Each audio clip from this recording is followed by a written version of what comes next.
This is the science of stupid. Warning.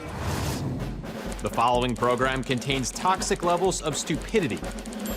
Please do not copy any of the dangerous stunts you see, but feel free to use the science. Yes, this is the show that detects the science hidden in the stupid. Learn as untrained researchers, examine the laws of science, and fail to understand them. We'll discover what went wrong and why it shouldn't have, with the help of simple scientific principles such as impact force, momentum, and of course, friction. Challenge science, and you open the door to stupidity. Watch out, it's the science of stupid.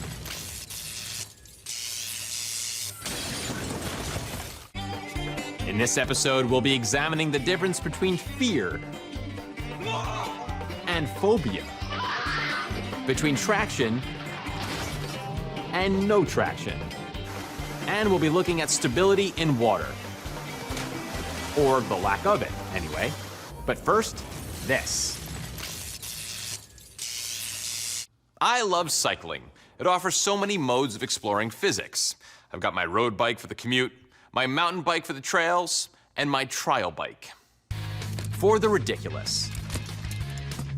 This is Bike Trials, where riders show off astonishing feats of balance over obstacles, or at least try to. The next time someone tells you something is as easy as riding a bike, tell them they don't know what they're talking about. Unless, of course, they've understood the science. We're talking center of mass and Newton's favorite, reaction force. First, he shifts his weight back by pulling on the handlebars to help lift the front wheel, while driving down on the pedal to generate a large reaction force, launching him into the air. Before landing, he applies the back brake to help keep the combined center of mass of him and his bike over the small base of support at his wheel. He then releases the brake to repeat the process. There you go. It's a big reaction force for the hopping and a carefully balanced combined center of mass for the not falling over. Good, simple physics. But let's see if our young trialists were paying attention. He wasn't.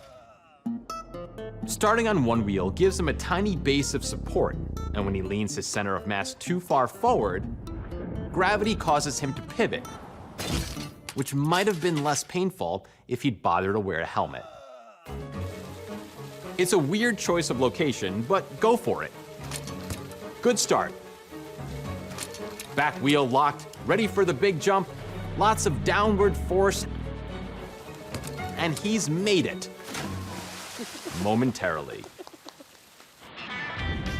On landing, he was leaning too far back, which means the center of mass was once again outside of the base of support. Maybe next time, just bring your swimsuit to the pool, like everyone else.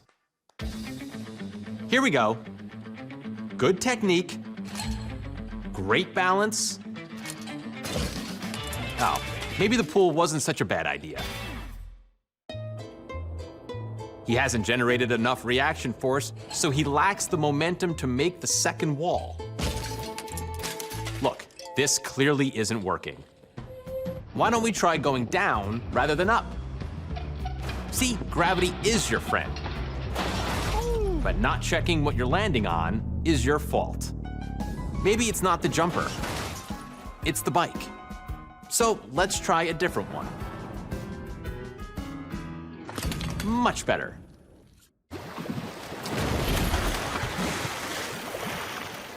I think it's time we took a break from watching the scientifically challenged and concentrate on one of science's heroes, Tyler Brad, kayaker extraordinaire. He wants to kayak over this, Palouse Falls in Washington. Thousands of cubic feet of water pass over this fall every second and drop 186 feet to the pool below. To consider kayaking over this, you must either be a few sandwiches short of a picnic or a world record breaker. We hope.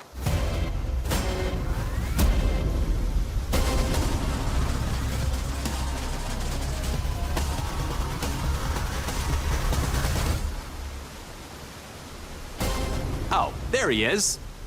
The new world record holder for one of the most dangerous stunts I have ever seen.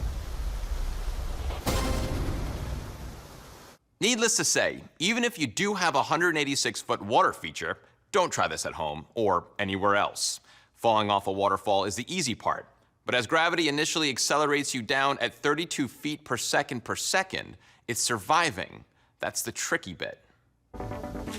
Our kayaker must go over the falls at the correct speed to give gravity just enough time to generate the angular velocity needed to rotate the kayak 90 degrees.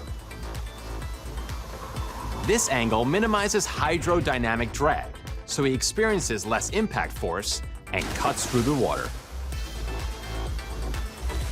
It's also worth noting that a kayak's stability is dependent on keeping the center of mass in line with the center of buoyancy, which is in the middle of a submerged volume. Otherwise... Okay, science taught. Let's see if our team of wannabe record breakers have learned. He's practicing the science with a man-made kind of waterfall, but the law of gravity is the same. The thin layer of water acting as a lubricant, combined with the steep angle, allows gravity to do its thing. It's not quite the 32 feet per second of a waterfall freefall, but he's only practicing. On to angular velocity. Or in this case, the lack of it.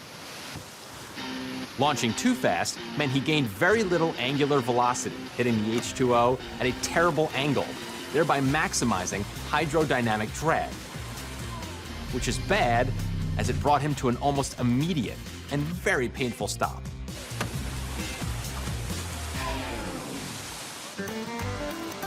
Waterfall, check. Angular velocity, check. Stability, check-ish. It's an upside-down check, but technically, he still got himself into a stable position. It's just a shame his center of mass is directly below his center of buoyancy, as his head is the thing he uses to breathe. Cheering without acknowledging the person that just saved your life? Check. Even if our wannabe record breakers do get to grips with angular velocity, hydrodynamic drag, and stability, like Tyler did, 186 feet is just too dangerous. Maybe it's better to kayak somewhere safer, like a puddle.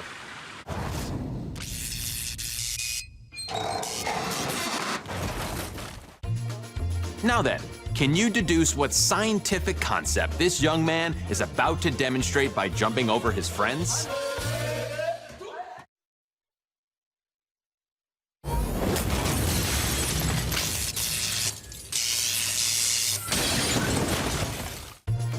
Did you work out the science he was testing? That's right, it's angular momentum. As our jumper takes off, he has little angular momentum and so would have landed on his feet. But the beam applies a force to his head, causing him to gain angular momentum. Luckily, his friends were there to break his fall, and he was okay, in the end.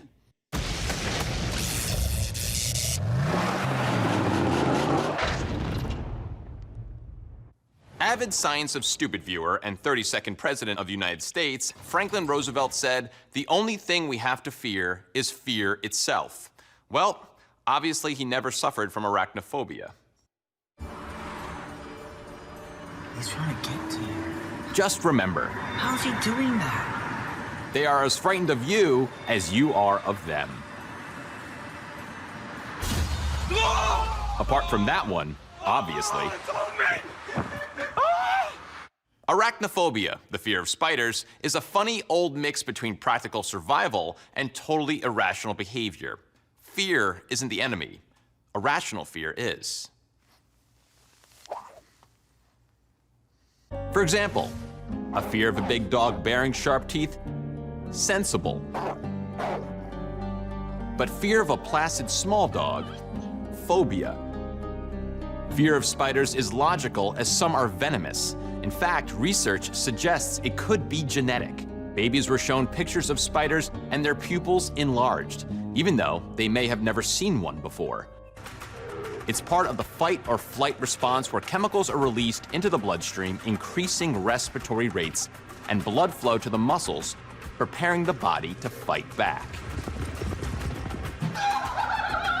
Or in his case, flee.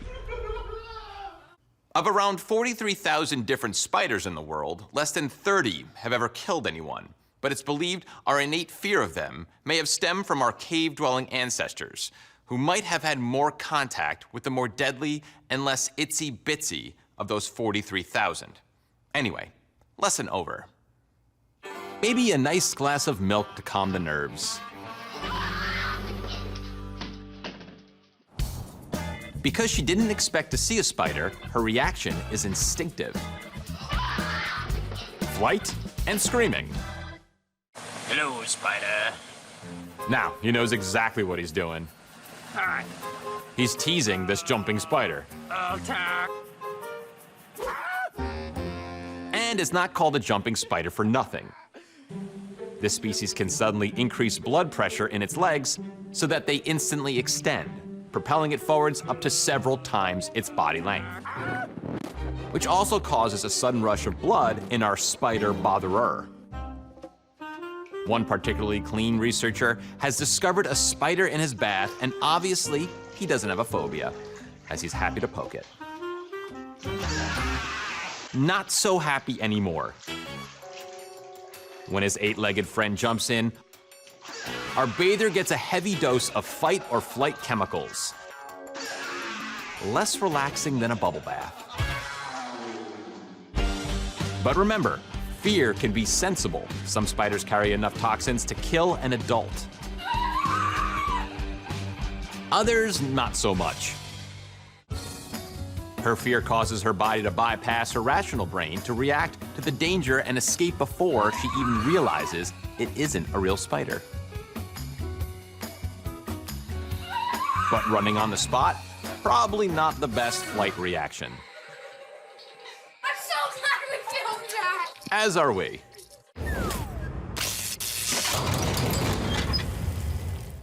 Rallying is the ultimate grassroots racing sport. It takes road-legal cars and turns them into racing machines. And sometimes into spare parts. You see, while some rally events cater for your jacked-up pro cars, others specialize in vehicles that, well, look a bit more like your granddad's old bucket. To win any rally, it helps to stay on the track, and professional rally cars are packed with modifications to help them navigate and survive the toughest of races. Pro rally cars have specially designed tires with grippier tread patterns, and they're made from a softer rubber compound that conforms to a range of surfaces to maximize traction. Many pros also use four-wheel drive, distributing torque, which improves traction to aid in cornering and reducing the risk of an unwanted understeer or oversteer. Shame that one was a two-wheel drive. In the professional realm, those enhancements are very much standard and expertly engineered to perfection. In the amateur world, it's more about crossing your fingers. The lack of traction in this old car's hard, skinny tires causes it to oversteer, and when the driver tries to correct this, he makes it worse. Which is why these purist fans have decided to turn on him. I'd run if I were you. And it's why many rally drivers favor the four-wheel drive, of which that is not. Front-wheel drives are more prone to understeer, as the front wheels can lose traction on the corner. Luckily, it won't be too expensive to replace. Loose gravelly surface. That should help us drift into a ditch.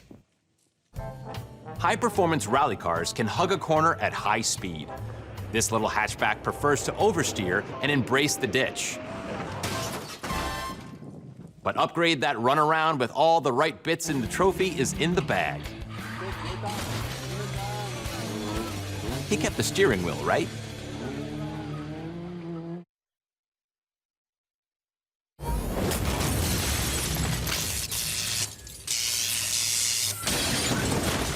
Surfing. Exhilarating stuff. But sadly, we don't all live near the beach, and surfing without surf just isn't the same. Is it? Or is it?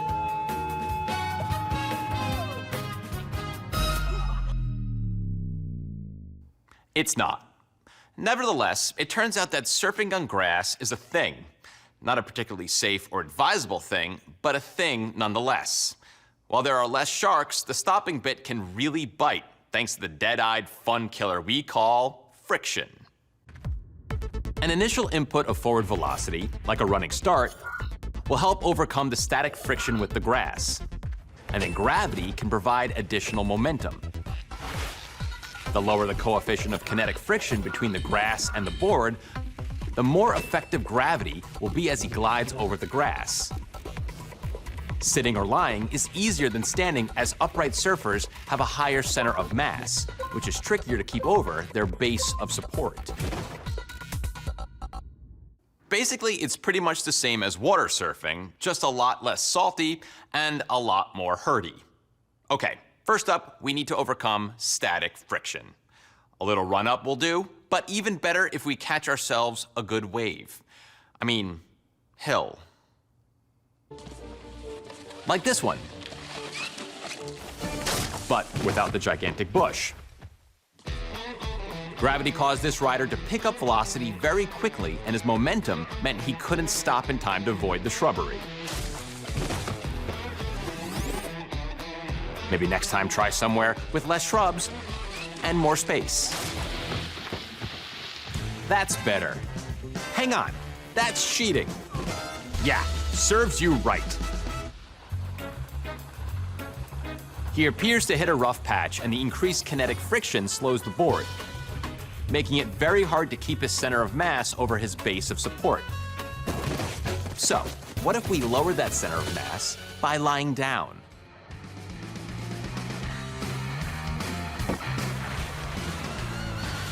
Well, he didn't fall over, but since the wet weather decreased the friction between him and his board, when the board stopped sliding, his momentum kept him going. I made exactly the same mistake this morning. Get the friction right, and it's amazing what momentum can do on grass.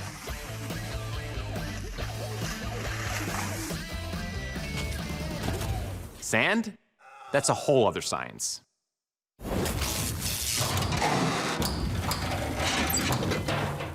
If I asked you to stop what you're doing, get up off the couch, and do the splits, you would naturally ask me to be more specific. Do I mean a passive split where you use the weight of your body? No muscle work, just gravity? Okay, I think we get the point. Or the splits leap, which you perform in the air. Less annoying, but probably more tiring. I think let's look at the leapy ones. Now, the pinnacle of the leaping splits is obviously the grand jeté, leaping gracefully into the air like a bird in flight and landing with the lightest of touches. Of course, to master it, you need to understand the science. That's vertical velocity, angular momentum, and our old chum, base of support. First, she generates enough vertical velocity at takeoff for sufficient air time to fully extend her legs. Meanwhile, generating plenty of angular momentum to bring both legs 90 degrees to the upper body. As she lands, she uses the muscles and joints in her legs like shock absorbers, bending to reduce the impact force while ensuring her center of mass comes over her base of support for stability. And don't forget the coefficient of friction between the dancer's feet and the ground. In other words, don't slip. Well, someone wasn't paying attention. Generating too much angular momentum is practically a guarantee of a center of mass outside of base of support style landing. But while you can reduce the impact force with your legs, your face is less effective. Maybe try it without so much spin. Maybe try it without smashing into the floor. Same problem? Yep, that's way too much angular momentum. And that is definitely not landing over your base. Okay, maybe the wood's too slippery. How about a different wood altogether? Nice angular momentum. Room for improvement. Her grand jetés were good, but her spatial awareness needs a bit of work. Maybe we should just forget about all the jumping and instead allow gravity to ease us into our splits. Well, they don't call them splits for nothing. Your leaping days are over, my friend.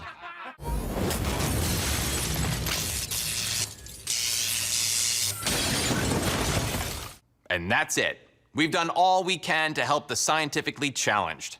Please do not attempt any of the dangerous stunts you have just seen.